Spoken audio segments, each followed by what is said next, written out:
Hello! This is going to be a fairly short video, simply by virtue of the fact there isn't that much to say on it right now. I got this kit about 2 weeks ago from my friends at Wembley Drum Centre. So, yo, Courtney and James and anyone else that's watching this. And I've been thinking about getting a new kit for a while. I've been thinking about getting a new acrylic kit for a week or two, and I've been checking these crystal beats out, and I kind of went down and tried them, and actually, to be honest, they didn't sound too bad with the stock heads on them, which are just crummy generic pearl clear heads, but I wanted something a little bit different to the other acrylic kit which I've got, which is 10x6, 12x6, 14x14, and a 20x20 kick drum.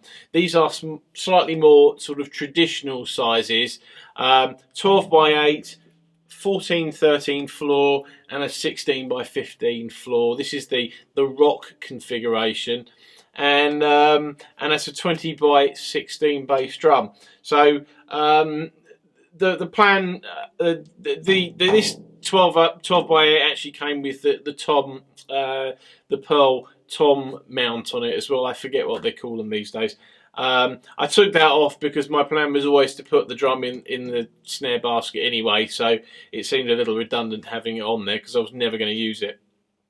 But as I said, I wanted something slightly different, and the plan, at least going forwards, is to probably not use the 14-inch floor tom too often. I kind of wanted to have a nice sort of compact, low 12 and 16, and with a 22, because it's not actually they're not sizes that I use too often. Mostly I gig with a 20-inch kick drum, and at the moment a 10 and a 14 floor. So this is going to be something slightly different, but still quite cool, still quite sort of tight sounding drums anyway. I think they came with the generic clear heads on them, and I do actually seem to remember saying at the time that I'm not too much of a fan of clear heads. Only one of the other sort of 11 or 12 kits, or however many I've got here, have got clear heads on it. It's the Gold Ingot Heyman kit, and I specifically put clear heads on that to give a different sound to all of the other drums that are here. But I think pretty much all of the other drums have got, all the other kits have got coated emperors on them, with actually possibly the exception of the other acrylic kit, which may have smooth whites on them, because I tend to change between smooth whites and coated on those particular drums. But everything else has basically got coated heads on it. And I actually brought all the drums home. I brought some new resonant heads, and because I thought I had enough spare coated heads here to actually not worry about it. And of course I got home and subsequently found that I didn't have enough coated heads at all, and the only heads I had were some more smooth whites. So I put some smooth white emperors on the 12 and the 16, because that's what I had, and I found an ambassador for the 14, which sounded bloody terrible.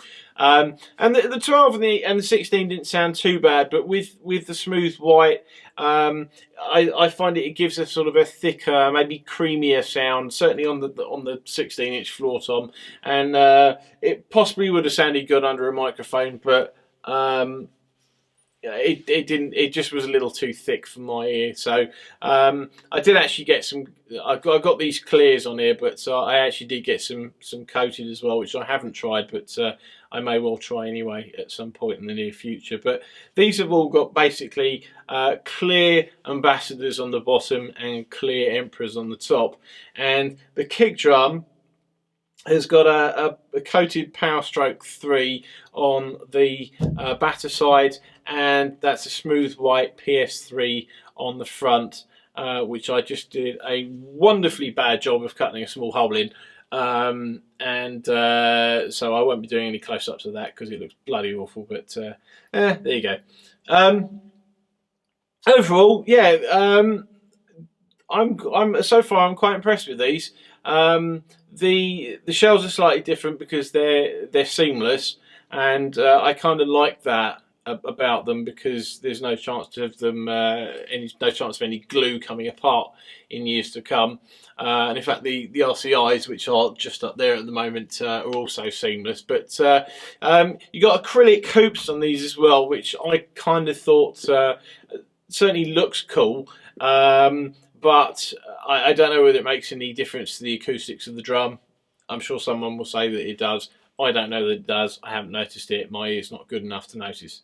But I think the only thing that I could possibly have wanted differently on this kit it is, and as Courtney did point out, it lets the drums ring a little bit more, breathe a little bit more. But the hoops are 1.6mm triple flanged on all the toms. I think possibly I would have gone for something a little bit more sturdy, like 2.3mm.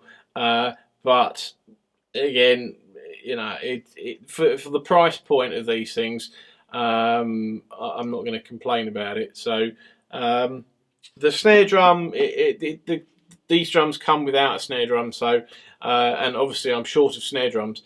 So this particular snare drum is a Spawn carbon fibre. It's a 14x5. It's basically it's a rocket shell. If anyone's ever heard of the Rocket Company, I seem to think they all they ever did was make carbon fibre shells. They did some under their own name, I think, and they certainly made this one. And I think they probably made carbon fibre shells for a few other people as well. I've had this snare drum for probably at least 10 years. Nice drum, quite dry, and I kind of figured it goes with the rest of this kit probably quite nicely. So, but yeah, other than that, I hope you dig how it sounds. I'm still trying to find my way with it a little bit. The kick drum is very dry, which I think is what I was expecting. I've got a with the head combination thing. I'm not too bothered about the whole sort of completely see-through thing, and the white and the red kind of looks, you know, kind of looks cool to my eye. Same as the blue on the white, and I just don't like clear heads on bass drums. Again, the ingot kit has got a CS dot bass drum head on it, but that was only because I was given them to review, and it kind of made sense. But before I had that head on that gold ingot drum, even that had a coated head on it. So, yeah, quite a dry kit. I'm kind of digging it. So I possibly will do another video at some point in the near future, just with or as and when I change and put the coated heads on. I'm kind of interested to hear how they sound, but they certainly feel coated head feels better to me. But you know what? These actually sound quite cool as they are. I may well change them after I've done a gig or two with the kit. That won't be till February now, because of course, you know, I stopped gigging for the entirety of this year, and then buy a drum kit a couple of days later, and I don't have another gig till February now, so that makes perfect sense, doesn't it? That's it, I think. So anyway, thank you for watching, and I will see you next time. Thank you.